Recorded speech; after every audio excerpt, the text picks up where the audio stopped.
네, 오늘은 자유와 풍수가 신하리님 책 71페이지 중간쯤부터 보도록 하겠습니다.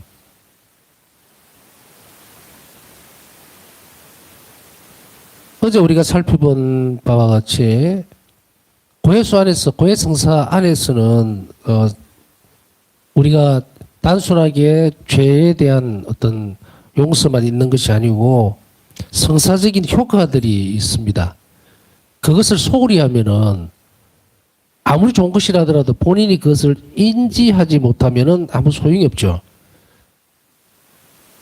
그래서 유아기적인 어떤 형태에서 성인으로 넘어가고 이제 청소년이 거쳐서 성인으로 넘어가 이런 과정들이 있다 치면 우리의 성사 안에서 자라야 돼요. 영혼이 성장을 해야 되는데 이 성장하는 법을 알지 못하니까 다시 얘기하면 성사 안에서의 유익을 이끌어내지를 못하는 거예요. 그러다 보니까 우리가 흔히 이야기하듯이 그냥 시계추 같은 신자가 되는 거죠. 성당에 왔다가 미사 참여만 하고 가고 또 특별한 활동이라고 하는 것이 겨우 해봤자 그냥 레지오 참여하는 정도 이런 식으로 돌아가니까 영적 성장의 기회가 있음에도 불구하고 스스로 성장하지를 못하게 되는 거죠. 교회가 그것을 주지 못했다는 것이 아니에요. 물론 우리가 오늘날 이런 코로나 때문에 여러 가지 어떤 제약적인 상황들이 굉장히 많이 있거든요. 그래서 아직까지도 그렇다 하지만 다수의 사람들이 모이는 건 아직까지 조심스럽죠. 그죠? 그렇기 때문에 그러다 보니까 이제 점점 이제 그 횟수를 줄이게 되고 어떤 데는 아예 없애버리거나 안 하거나 이러는 경우가 많이 생기죠. 사목자들이 본당에서 많은 노력을 하고 있지만 공동체적으로 모이는 이런 것들이 횟수가 줄어들 수밖에 없고 기회가 자꾸 줄어들 수밖에 없어요. 그래서 옛날 생각을 해보면 이제 대림이라든지 특히 지금 대림식인데 이 대림 때 보면은 특강을 한다든지 이렇게 해서 예수님 성탄에 대한 준비들을 이렇게 시켜주는 것들이 많이 있었죠. 또한 마찬가지로 성탄을 준비하기 위해서 우리는 판공성사를 또 준비하게 되고 보게 되고 이렇게 판공성사를 보게 되죠. 근데 이런 것들 안에서 우리가 놓치고 있는 것이 성사적인 부분들이 불성실해서 그런 것이 아니라는 이야기입니다. 성사는 말 그대로 여러분들은 교회리에서 다 배우고 하셨지만 인효적인 것이 있고 사유적인 것이 있죠. 그래서 사유적인 것은 칠성사를 이야기합니다.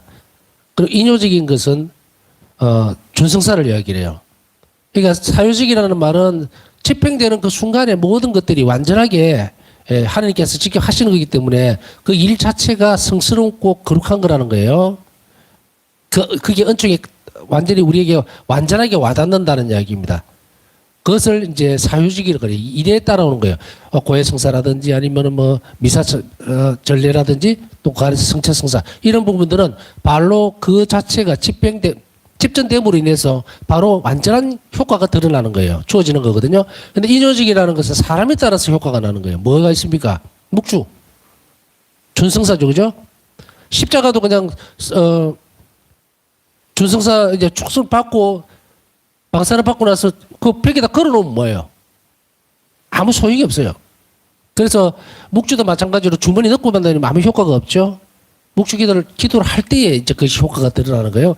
그래서 우리에게 있어서는 수없이 많은 이런 은총들이 있음에도 불구하고 그걸 제대로 활용하지 못했기 때문에 바로 이런 성사적인 유익들을 우리가 잘 가져오지를 못한 거예요. 그러다 보니까 거기에서 일어날 수 있는 개인적으로 일어날 수 있는 하나님과의 만남이라든지 체험들이 거의 없어져 버리죠. 그러니까 많은 사람들이 그런 어려움들을 호소를 합니다. 신부님 저는 주일 신자입니다. 이런 이야기들 자주 해요. 주일만 왔다 갔다 합니다. 그 말이 안 되는 이야기예요. 주일은 완전함이에요. 완전한 건데 그것에 대해서 드러나는 효과적인 측면이라든지 거기에서 오는 은총에 상하게 내가 어떻게 준비를 하는가가 제대로 가르쳐지지를 못하다 보니까 성사적 유익을 우리가 가져오지를 못했단 말이죠. 그래서 지금 우리는 고해성사편을 보고 있지만 이런 고해성사를 자주 본 분에 대해서 자신이 어떤 도덕적인 결함이 있는가, 내가 뭘 잘못했는가를 알게 되고 또 그 다음에 이 고해성사에서 오는 아주 대단한 은총들이 있어요. 고해성사를 회피하거나 고해성사를 뭐 여러 가지 이유로 해서 성사를 자주 안 보는 사람들에게 있어서는 영적 투쟁에 힘이 없어요. 그 쉽게 얘기하면 악에 쉽게 넘어간다는 이야기입니다. 그렇기 때문에 바로 또한 마찬가지로 자신의 게으름들이 있을 수 있죠. 그죠? 뜨뜻미지근한 이런 것과 싸워서 일어나려고 안 합니다. 그러면서 우리는 텔레비를 볼 시간은 있는데 기도할 시간은 없어요. 이러죠. 요즘 같은 경우는 또 매스미디어 쪽으로 이제 코로나 때문에 하도 이런 것들이 많다 보니까 우리에게 오픈되어 있는 것이 뭡니까? 미디어 쪽이죠. 지금 여러분들 보고 있는 유튜브 같으니. 그러면 이제 예를 들어서 여러분들이 그냥 짐작해 보면 그럴 수도 있고 아닐 수도 있겠지만 여러분들 이제 유튜브 이렇게 성시간 끝나고 난 뒤에 끄잖아요. 그래 바로 끄고서 좀 조용한 가운데서 잠자리에 듭니까? 아니면은 이왕 트는 유튜브니까 방송은 끝났고 또 이것저것 눌러가면서 막 뭐 또 뭐 없는 거 싶어서 막 뒤적거리고 그래서 새벽에 막 2시, 3시까지 넘어가고 이래서 막 다음날 되면 눈이 캥간히 해가지고 아침에 일어났을 때 상쾌하지도 못하고 일을 하는데 지장도 있고 또 괜히 잘밤에 뭔가를 딴 걸 봤다가 막 분심이 들어가지고 막 이렇게 시달리거나 이렇게 하진 않습니까 혹시? 절제적인 부분들을 연습해야 됩니다. 모든 부분들은.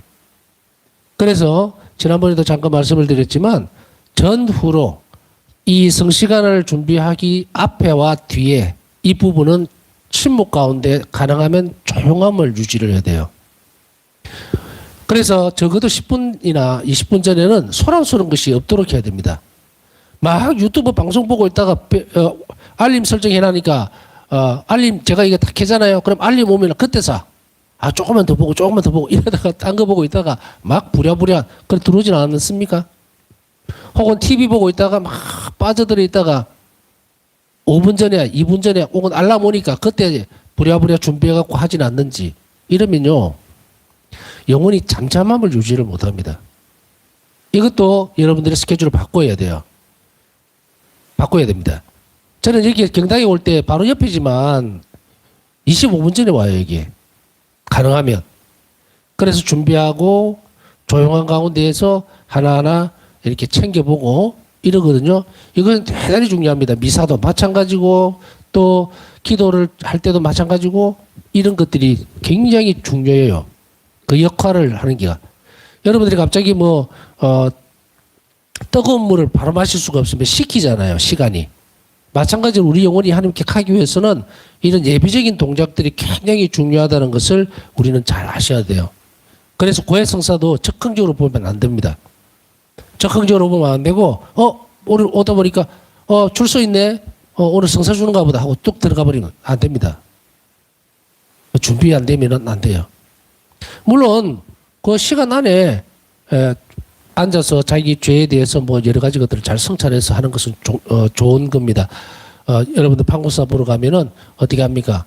본당에서 미사도 집전하지만 미사 끝나고 나서 또 뭐 합니까? 양심 성찰을 또 시켜주는 경우도 있죠.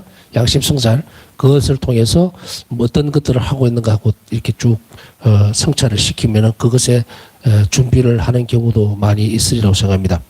저도 본당을 맡을 때에 양심 성찰을 이렇게 쭉 하면서 뭘 읽어주죠, 그죠? 이런 적은 없는가, 도둑질한 적은 없는가, 막 이렇게. 근데 참 아이러니하게도 그러고 나서 성사로로 들어가잖아요. 그러면은 양심 성찰하다고 불러준 거 이 A4 용지로 한 너댓 장 되는 거를 고백하는 사람이 아무도 없어요. 제 경험상이에요. 누구하고 다투었습니다. 며느리 미워했습니다. 주일 미사 빠졌습니다. 거의 한 5가지 정도 손을 꼽을 정도예요. 좀 더 주님을 닮으려고 애를 쓰지 못했습니다. 게으름이었습니다. 혹은 이웃에게 더 자비로워했어야 되는데 그런 것에 대해서 소홀히 했습니다. 묵상을 자주 하지 못했습니다. 뭐 이런 거. 또 미사 참여할 때 주의를 잘 기울이지 못했습니다. 이런 건 아무것도 없어요. 사실은 뭐 놀라울 정도예요. 놀라울 정도. 그래서 제가 이 자비가 풍성하신 하느님 지금 고해성사 표현을 다루고 있는데 그 뒤에 보면은 성찰하는 내용들이 쫙 나와 있죠. 한번 여러분들 스스로 보시라고 제가 그걸 다루지는 않겠다고 얘기했습니다.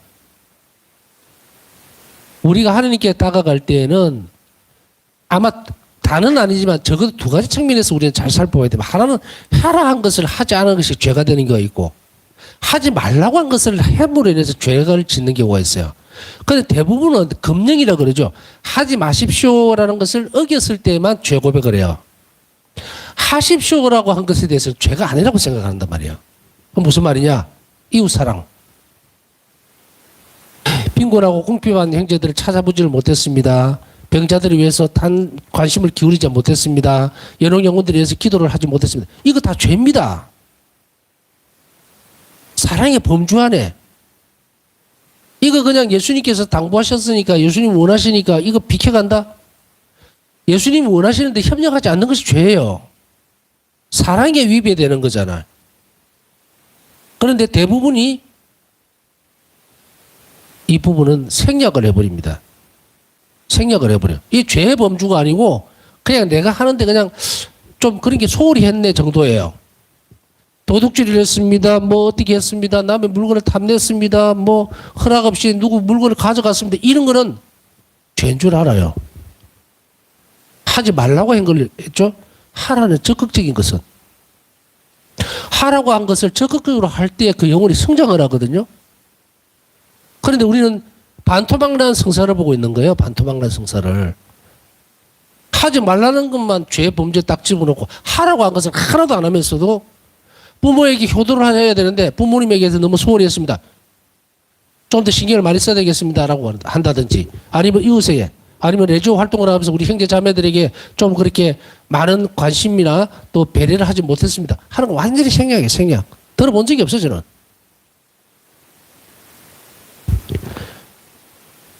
영원히 자기 성찰을 하면서 이 부분을 이런 부분들을 찾아내지 못하면 7, 80%는 아까 얘기했듯이 그냥 시계 추신자가 됩니다. 시계 추신자가. 성사적 효과를 가져올 수가 없어요. 왜냐하면 아까 말씀드렸잖아요. 실천해야 될 때 내가 게으름이나 아니면 내 나태함 때문에 그걸 못했잖아. 그래 해줬을 때 우리 부모님들이 보면은 자식들에게 막 뭔가를 못해줘서 막 너무 안타까워하는 경우가 많죠. 특히 뭐 다른 나라들도 다 마찬가지겠지만 그 다 들여다보지 않아서 모르겠고 우리나라 부모님들 보세요. 지금 전 세계에서 한국을 바라보는 시선에서 깜짝 놀라는 게 도대체가 70년 안에 이렇게 놀라운 발전을 이루는 그 원동력이 뭔가라고 했을 때 그건 교육이었거든요. 그런데 우리 부모님들 세대를 보세요. 정말로 허리띠 쫄라가면서 하면서 계속 좋은 걸 주려고 그러죠. 좋은 거를. 좋은 걸 못 줘갖고 마음이 아픈 거예요. 그러면 부모가 자식을 교육을 시키고 키울 때에 하지 말라고만 합니까? 그것으로 부모 의무를 다 했다고 생각하지 않잖아요. 못 해줘서 그게 마음이 아픈 거예요. 그래서 어머니들 세대, 부모님들 세대에서는 그러죠. 자식이 막 몸이 허약해서 너무 빌빌거리고 이러면은 우리가 참 자기 탓이라요. 부모님들은. 좀 더 잘 먹어야 되는데 먹을 것이 없어서 가난해서 쟤를 못 먹였더니 지금 커가지고 장가 갔어도 저렇게 빌빌거리고 마음 아파죠. 해주지 못해서 그런 거예요.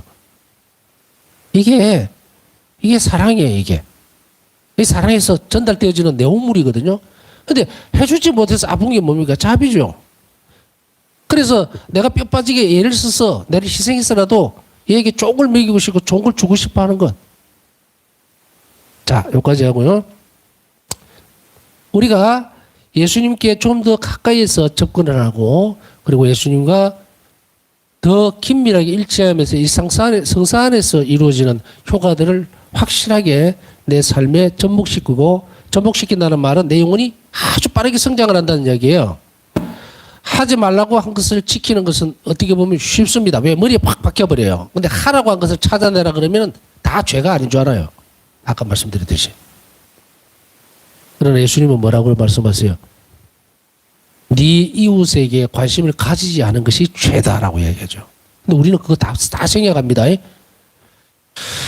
이 성사를 보면서 우리 영혼이 정말로 예민해지고 성장하려면요. 예수님 마음을 닮으려면 이런 지점들을 여러분들이 각자가 잘 찾아내야 됩니다.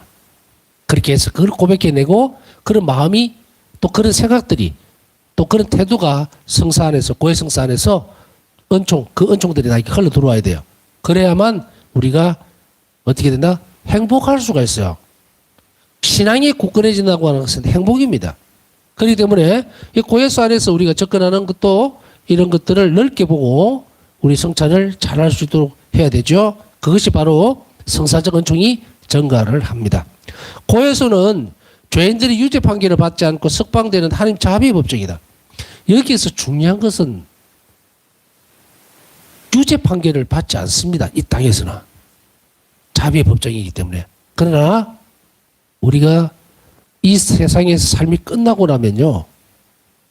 이제 유죄 판결을 받을 겁니다. 무죄로 판결을 받는 사람도 있을 것이고 유죄로 판결을 받는 사람도 있을 거예요. 그럼 어떻게 살아야 됩니까? 지금 유죄 판결을 절대로 내리지 않습니다. 이 고해수 안에서는. 그러면 이 땅에서 살면서 전부 다 해결하고 가야 되겠죠? 저는 개인적으로 그런 생각이에요. 이 땅에서 살면서 좀 더 많은 보석을 하고 가야 안 되겠느냐. 그러니까 저 땅에, 저 세상에 갔을 때, 하나님 앞에서 섰을 때, 그 좀 줄어들지 않겠어요? 바울사 성경은 고통에 대해서 얘기하면서 이런 말씀 하시죠. 이 고통이 얼마나 귀한 것인가. 그것은 죽고 난 이후에 알게 되겠지만, 그때는 이미 늦을 것이다. 왜? 고통을 통해서만이 우리 삶이 어떻게 된다? 예수님을 닮을 수 있다는 거예요. 그런데 그 기회가, 연옥기가 없어요. 저는 설명해 드렸지만, 연옥 영혼들은 자신을 위해서 아무것도 할 수가 없습니다. 그래서 불쌍하잖아요. 그런데 우리는 어떻게 해요? 살아있잖아요. 살아있으니까 할 일이 너무 많습니다. 내 죄에 대한 보속도 해야 되겠고, 영혼들을 위해서도 살아줘야 되겠고, 또 내 영혼의 삶을 위해서도 이 땅에서 뭔가를 찾아서 자꾸 해야 되는데, 뭐, 하루가 지루하다, 뭐, 왜 이렇게, 똑같은 삶이냐, 너무 지겹다. 그런 여가가 없어요, 지금. 제가 어떤 분들을 만나면 그 얘기를 합니다. 나이가 들어서 그렇다는 생각이 아니고요. 자꾸 어떤 생각이 드느냐면, 이제 정말 얼마 남았네? 기껏해야 20, 30년, 진짜로 장수해갖고 30년을 산다 하더라도, 야, 이거 너무 짧은데? 이런 생각. 언제 보석 다 하고, 언제 예수님 이 땅에서 더 닮아야 되지? 이런 걱정이 사실은 들어요.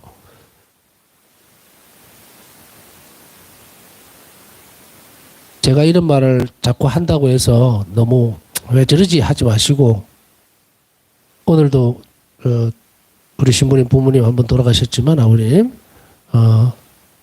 순간적입니다. 순간적이에요.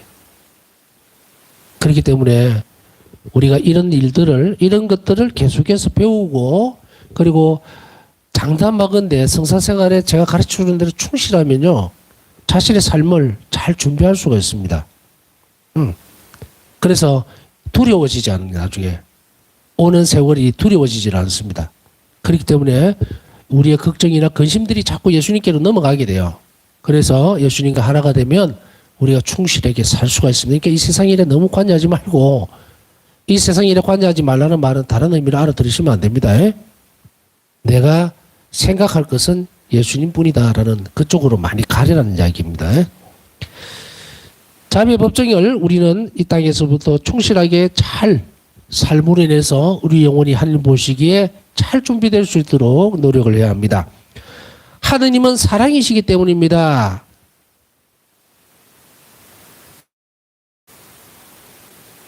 자비가 풍성하신 하나님께서는 우리를 사랑하신 그 큰 사랑으로 잘못을 저질러 죽었던 우리를 그리스도와 함께 살리셨습니다. 에베소서 2장 4절에서 5절라는 말씀을 볼 수 있는 것이 바로 이 고해소이다. 자비가 풍성하신 하느님,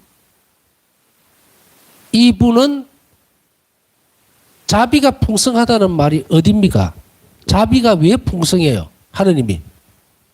그것은 십자가상의 죽음 때문이죠.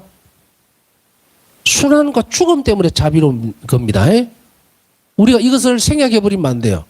그냥 예수님 순환이나 십자가는 싹 없어져 버리고 그냥 자비로우신 하느님 이렇게 하면 예수 그리스도의 순환과 고통, 십자가는 그 결과물로 이것이 나왔는데, 이것이 생략되면서 주님 제발 자비만 베풀어 주십시오라고 하면서 그 자비가 나에게 어떻게 와 있는지를 내가 생각 안 한다면 그 자비로움이 나에게 미치겠습니까? 안 미쳐지죠. 그래서 바우사 성령에게 예수님은 뭐라고 말씀하세요?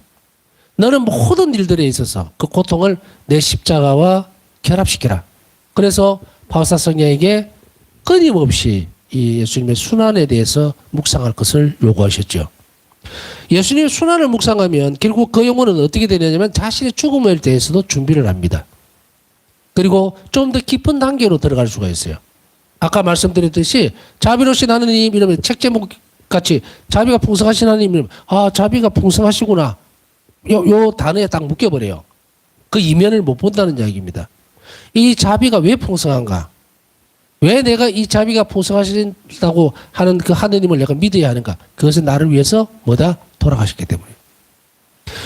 1대1 관계에서 예수님께서 나를 위해 돌아가셨다면 이제 우리는 우리 고해 속에 들어가기 전에 아까 죄 성찰 부분에 있어서 예수님과 나가 1대1로 보아야 됩니다. 그렇게 해서 드러내야 돼요. 많은 사람들이 성찰을 제대로 하지 못하는 이유가 뭐냐면 하늘에 계신 아버지라고 하는 형태만 딱 만들어 놓고 여기에서 성찰을 합니다. 그러면 다 흩어져 버려요. 전부 다가. 죄는 그렇게 성찰하는 것이 아니고 예수님 앞에 섰을 때에 성체 앞에 계시는 안에 계시는 예수님과 내가 1대1로 내가 예수님 마음을 상해드리는 것이 무엇인지 예수님 마음을 기쁘게 해드리는 것이 무엇인지 나는 최선을 다했는데도 불구하고 필요한 은총이 무엇인지를 찾아내야 돼요. 그렇지 않으면 우리는 정말 안으로 들어가 버립니다. 밑으로 들어가니까 자기 죄가 뭔지를 모른다는 이야기입니다. 그래서 그런 것들을 구체적으로 구체화시키기 위해서는 제가 말씀드렸던 아까 그런 작업들을 많이 하셔야 돼요. 그래서 여러분들이 성체 조별을 잘하고 매일 고정된 시간에 묵상을 한다는 것은 자기 죄, 자기 잘못이라든지 부족함이 있죠. 그걸 잘 찾아낼 수 있게 됩니다. 이게 수련이에요. 왜? 예수님과 대화를 하다 보면 예수님 오늘 참 잘 참아낼 수 있었는데 제가 조금 성격이 급해서 이렇게 또 험한 말을 했습니다. 찾아내죠. 허물을 찾아낼 수 있죠. 그게 갑자기 무슨 뭐 출소가 있으니까 판공수사 봐야지 하고 들어간다고 해서 그때 갑자기 그게 떠올라옵니까? 절대로 안 떠오릅니다. 그렇기 때문에 묵상과 기도 생활이 충실히 되면 예수님과의 관계가 깊어지면서 우리는 이 성사에 대해서 충실하게 접근할 수 있다는 것도 한 번 더 다시 새겨봐야 됩니다. 여기에서 자신의 죄를 뉘우치고 고백하는 죄인들은 새로운 마음으로 그리스도의 파스카 신비에 참여한다. 죄 중에 빠져있던 삶은 죽고 하나님과 이웃을 위한 삶으로 다시 살아난다. 자, 고해성산에서 죽었던 영혼들이 다시 살아납니다. 삶이 죄 속에 빠져있었던 삶에서 다시금 새로운 삶으로 살아나죠. 살아났을 때 이거 왜 살아납니까? 이웃을 위해서 살라고 살려주는 거예요. 이웃을 위해서. 우리가 고해수 안에서 정말로 예수님께 고백하고 있는 내용이 뭡니까? 자비롭지 못했음에 대해서 고백하는 내용이죠. 자비롭지 못했다는 말은 무슨 말이에요? 다른 사람들과의 관계의 문제죠. 그러니까 이제 죽었다가 살아났으니까 이제 우리 삶은 어디로 가야 됩니까? 이웃에게로 향하는 곳으로 결심을 해야 됩니다. 이제 좀 더 충실하게 이웃과의 관계에 매진하겠다, 자비로워지겠다라는 결심을 해야 되는데 많은 사람들은 그냥 자신이 고백한 내용하고 사제경 그다음에 그 위에 따라오는 보석으로 그냥 자기가 고백한 그 보따리만으로 끝을 내버리려는 거예요. 그렇게 하면 예수님이 그 사람 영혼 안에서 더 활동을 하실 수가 없어요. 왜냐하면 죄를 용서해 주는 조건 자체가 이웃을 향해서 자비로워지라는 거거든요. 그러니까 자비의 법정이잖아요. 그런데 용서를 나는 그렇게 자비를 입은 사람이 결심할 것이 무엇이 있습니까? 보속이라고 하는 것은요. 자신의 죄가 하나님께 큰 잘못이라는 것을 고백하는 것, 그걸 반성하는 거고 결심하는 동시에 이웃을 위해서 살겠다는 것을 드러내는 것이 그게 보속이에요. 근데 보속을 안 하는 사람은 뭐예요? 그게 끝난 거예요. 성사적 효과 하나도 없어요. 이제 예수님은 나를 믿고 죄를 용서해주고 난 뒤에 이제 나를 통해서 활동을 하시려고 이러는데 우리는 고해수에서 나가면서 예수님을 안으로 밀어 넣어버리는 거예요. 따라오지 마세요. 난 다시 살 거예요. 내 마음대로 살 거예요. 이렇게. 그러니까 그런 영혼 안에 예수님이 활동을 하실 수가 없으니까 그 영혼의 처지는 안 좋아지죠. 뭐 점점 안 좋아진다 그렇게는 이야기를 못 하겠고 발전이 안 됩니다. 발전이 안 되니까 어떻게 돼요? 여러분들이 이제 성장기에 들어간다고 생각해 보세요. 어릴 때 신던 신발, 1살 때 신던 신발을 5살이 돼서 신습니까? 못 신죠? 그죠? 성장을 못하면 이렇게 되는 거예요. 꽉 껴있는 신발 그대로 신고 있는 거예요. 자, 여기서 우리가 한 가지 이제 더 새롭게 알게 됐죠. 아, 나는 주님 앞에서 죽었다가 다시 살아난 거예요. 파스가 신비라는 그거죠. 죽으면서 이제 부활로 넘어갔어요. 그러면 나는 어떻게 됩니까? 새로운 임무가 주어지죠.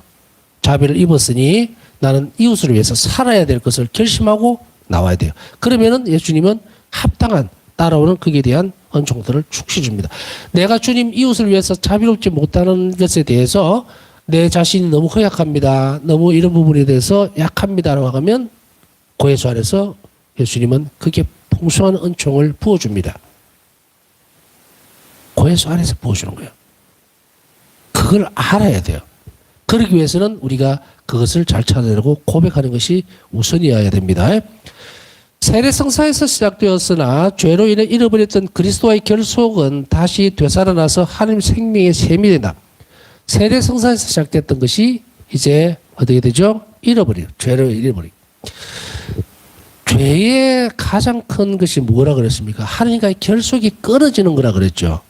그래서 냉담하고 있는 사람이 기도를 하였을 때 하나님이 들으시는가 하면 하나님 들으세요. 분명히. 그러나 살아있는 사람 목소리가 아닙니다. 이거는. 그래서 줄 수가 없어요. 줄 수가 없어. 여러분들 이제 요즘은 있는지 모르겠는데 들어본 지가 참 오래되긴 했는데 왜 시골에서는 시골이라든지 요즘 뭐 그런 차들이 돌아다니는가 모르겠어요. 그냥 뭐 계란이 왔어요. 이런 거 있잖아요. 그죠? 계란이 왔습니다. 뭐 갈치, 싱싱한 갈치가 왔어요. 뭐 이런 녹음을 해가 틀죠. 근데 그 사람 아니거든요. 그죠? 그 사람 아니잖아요. 녹음기에서 나오는 목소리 있잖아. 그러나 그걸 말한 사람은 있다고. 근데 그 사람이 직접 말하는 거하고 녹음기에 틀어나는 말하고는 다르죠. 생명성이 없죠. 이쪽은. 그러니까 이렇게 그냥 흘러나오는 목소리일 뿐 그 사람이 아니에요. 냉담이라고 하는 것은 말 그대로 결속력을 끊어버렸기 때문에 기도는 할 수 있습니다. 그러나 결과는 하나님 절대로 못 줍니다. 결속이 끊어져 버렸기 때문에. 그렇기 때문에 우리는 자기 스스로를 속이는 사람이 되어서는 안 됩니다. 아, 신부님 저는 시간이 없어가지고 냉담한 지 8년 됐는데 그래도 묵주기도 열심히 바칩니다. 네, 열심히 해보세요. 하나님은 들어도 당신 기도를 들어줄 수가 없을 겁니다. 들어도 들어줄 수가 없어요. 착각하는 사람이 너무 많아. 자기 자신의 삶에 푹 빠져가지고 자기가 하나님이야. 자기가 하나님이야. 자기 마음대로 그냥 살면 하나님이 다 들어주는 듯이 하나하나 가르쳐 줄 때에 여러분들이 그것을 획을 잘 긋고 담을 잘 쌓아 놓으세요. 그래야만 여러분들이 영혼이 아주 튼튼하고 강건하게 될 수 있습니다. 또한 고백의 행위가 많은 사람들에게 유쾌하지 못한 것이기는 하나 자신을 개선하는 데는 아주 효과적이다. 왜냐하면 고해 성사를 주는 사제를 통하여 예수님께서는 끊임없이 죄인들과 함께 하신다. 고백하는 것이 많은 사람들에게 굉장히 좀 유쾌하지 못한 것이기는 합니다. 그래서 우물쭈물하기도 하고 이거 정말 이런 거 좀 안 하고 하면 안 되나라는 그런 비밀스러운 부분들도 있겠지만 바울사 성령에게 예수님이 가장 먼저 요구하셨던 것은 뭡니까? 가장 먼저라는 말을 쓸 수는 있다는 말은 뭐냐면 고해 성사 안에서의 관계에서 이야기할 때 예수님은 바울사 성령에게 가장 먼저 네 마음 안에 제일 안에 감추고 싶은 비밀을 나한테 이야기해라 그러죠. 예수님은 다 아셔야 되겠다는 거예요. 그런데 우리가 왜 꼭 굳이 말로 해야 될까? 말로 해야 될까? 그냥 아무도 없는 데서 말해. 때때로 우리가 무슨 성행기도회라든지 저도 뭐 많이 해봤기 때문에 하면은 어떤 데는 통성을 하라고 막 이러면요 막 하거든요. 하는데 왜 거기서 할 수가 있을까? 들어보면요 옆에 사람 소리하고 이 막 섞여서 시끄럽기 때문에 내 말하는 거 상대방이 들을 수 없다는 그것 때문에 할 수가 있어요. 그것 때문에 할 수가 있다. 그런데 왜 예수님은 굳이 사람이 입으로 말하도록 하도록 했는가에 대한 부분은 전에 말씀드렸죠. 이게 대단히 중요한 부분입니다. 왜 우리 입으로 말을 하도록 했을까? 그게 성사예요. 예수님이 직접 들으시겠다는 거예요. 그래서 입으로 고백하라는 거예요. 말을 안 하면 알아들을 수가 있나? 못 알아듣죠? 뭐 하느님이시니까 들으시겠지. 아니에요. 예수님은 사람이 되셨어요. 그래서 이 땅에서 공생을 하실 때 사람들의 사정을 전부 다 뭐라 귀로 들으셨어요. 그리고 용서해 주셨고, 병자를 치료할 때도 나아라 하신 부분도 있지만 직접 행동으로 모든 일들을 하셨다고. 전에 앞에서 설명을 드렸으니까 생략을 하겠습니다. 이처럼 성사는 대단히 중요하기 때문에 우리 직접 예수님께 말씀드리고 있는 걸 잘 준비하라는 말이 그 말입니다. 그렇기 때문에 이것에 대해서 쭈뼛거리거나 혹은 용기가 없거나 절대 그렇게 하지 마시라. 응? 들으셔야 돼요. 그래야만 사제 입을 통해서도 나에게 직접 말씀을 해줄 수가 있어요. 그게 사람이 되신 이유이기도 합니다. 예수님이.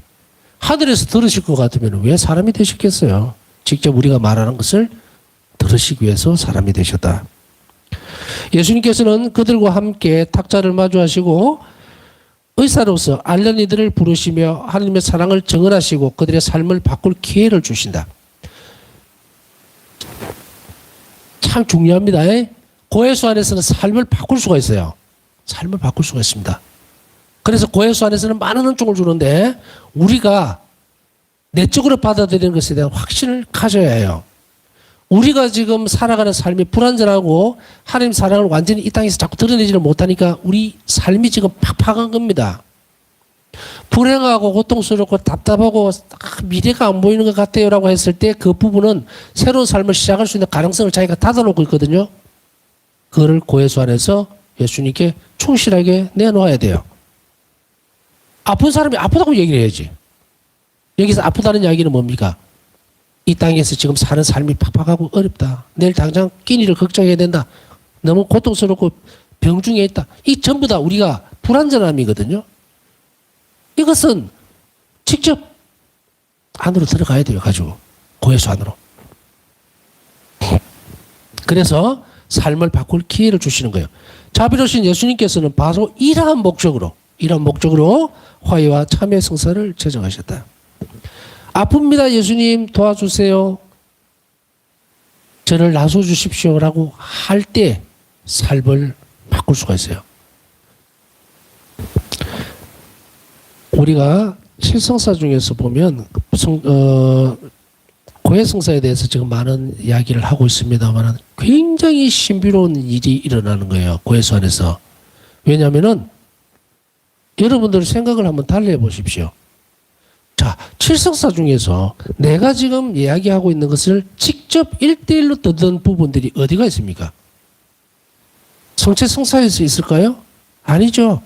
공동체적인 고백을 하죠. 물론 공동체적인 고백 안에 개인적인 고백들도 들어가 있습니다. 봉헌이나. 그러나 직접적으로 통계되어지는 부분에 있어서는 없어요. 고해성사는 다릅니다. 내 이야기를 1대1로 예수님은 다 듣고 계신다. 이런 신비로운 일이 우리 가운데 일어나고 있는 거예요. 네, 남은 시간 묵상하면서 이런 신비로운 것들, 정말 나를 만나러 오시는 예수님, 뭐 기도해서 뭘 봐야 되겠 아니고 고해수 안에 나를 늘 기다리고 계시는 예수님, 그 신비로운 그런 특권을 우리에게 허락해 주시는 하느님 얼마나 자비로우신 분인가. 그러니 우리가 그러한 성사적 은총들을 잘 활용할 수 있도록 해야 됩니다. 남은 시간 묵상하면서 오늘 하루도 또 우리에게 당신의 자비를 깨워주시고 또 그 은총 속으로 들어올 수 있도록 길을 열어주신 하나님께 감사드리며 묵상하도록 하겠습니다.